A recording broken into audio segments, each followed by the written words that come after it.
Hello and welcome to the Bad Movie Reviews channel, hosted by none other than your favourite fairy tales, I guess. Ben and Daniel will be coming at you with possibly the best film of the year, one of our most anticipated, Puss in Boots: The Last Wish. Clearly joking, but it was a great film. Look, you make a joke about it, but It was a great film. We'll get into our review. Obviously, for anyone who doesn't know, it's obviously set in the Shrek universe, sequel to the Puss in Boots spin-off.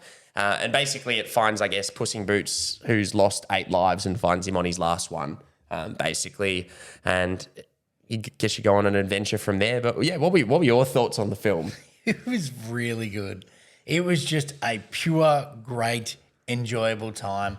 I've loved the universe that kind of Shrek has created, and it is a universe. It's more than just Shrek, Donkey, and Fiona. Well, it's every fairy tale, it's really. Every fairy tale, but they've created their own unique take on all those fairy tales too, and their own stories. And this one goes down a little bit more of like a darker side, but it was just fun. It was great. It was creative.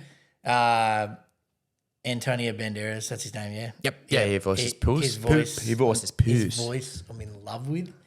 The man could talk me into anything. Oh, but look, all the voice acting all together was all great from everyone. Don't know any like super major ones that really kind of jump out of names-wise. But look, very good film, very enjoyable. The story was great. When it comes to the animation, which I know you'll touch on in a bit more detail because I'm not great with words, but it was really cool. The kind of changing of being its normal kind of like Shrek 3D kind of adventure, and then going into this nearly like anime fight scene level, like dropping down some frames, bringing in like some epic kind of nearly like half 2D, half 3D kind of takes. I know you'll probably have better words and stuff for it, but that was amazing. That was a really unique take on this film, and it complemented it tenfold.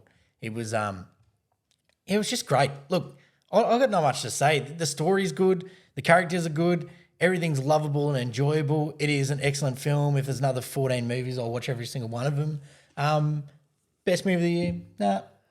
Was it one of the most enjoyable movies of the year? Probably. No, I had a great time. I definitely sat there, and just like every other Dreamworks, Disney, Pixar kind of film, it does tug at the heartstrings as always. Always has some good life lessons associated with it, but it was a very good film. Yeah, no, 100%. I guess I'll touch on the film. I had a great time. I thought the voice cast was unbelievable. Antonio Banderas, obviously we've seen before, but you have Salma Hayek as Kitty Softclaws, I think her name was, Soft Paws maybe. I also just saw here that Florence Pugh is Goldilocks, love of my life. She was great, but no, I really, really loved it. I'm not gonna lie, I love this film. It's probably not my top 10 of the year, but it's probably one of my favorite animated films of the year, along with GDT's Pinocchio. If you haven't seen that, go watch that. That's on Netflix now, and we've got our review up. Love that. This 100%, in terms of the craft, like you could really easily sit here and think of a Shrek spin-off, Puss in Boots. Like Shrek's obviously so commercially, it's such a commercial success that you could sit here and go, oh, you know what, this is a money grab. But no, it's actually just genuinely, like, you can tell the amount of love that's put in this film, and they definitely had a good story here. And it actually, one of the things is obviously creatively, as you touched on, the film is really, really well done. It mixes 2D and 3D animation really, really well, and the action scenes are actually some of the best directed action scenes in a movie this year, let alone obviously animated film. But it also was kind of creepy at times, like the big bad wolf, as they call it. Or I won't obviously spoil anything, but like the scenes they did with that was really, really well done, with obviously the red eyes and things like that. And it was really, really creative in terms of like the animation of that side of things. But the sound design is actually one of the underrated things here. The sound design was so well done. Along with the themes it told. That's, I think, its most underrated thing is, like, kids' films can very much be just very bare bones. And I've seen a lot of kids' films in my time when I was a kid, when I was an adult, when I've reviewed them. They can just be very bare bone. They're to make money. It's just a story. But this film actually really deals well with family, obviously the concept of death and obviously loved ones and I guess fulfilling the one life you do have. And it was actually really quite emotional. I And, agree. obviously there's a lot of kids films out there which make me bawl my eyes out looking at you, Coco.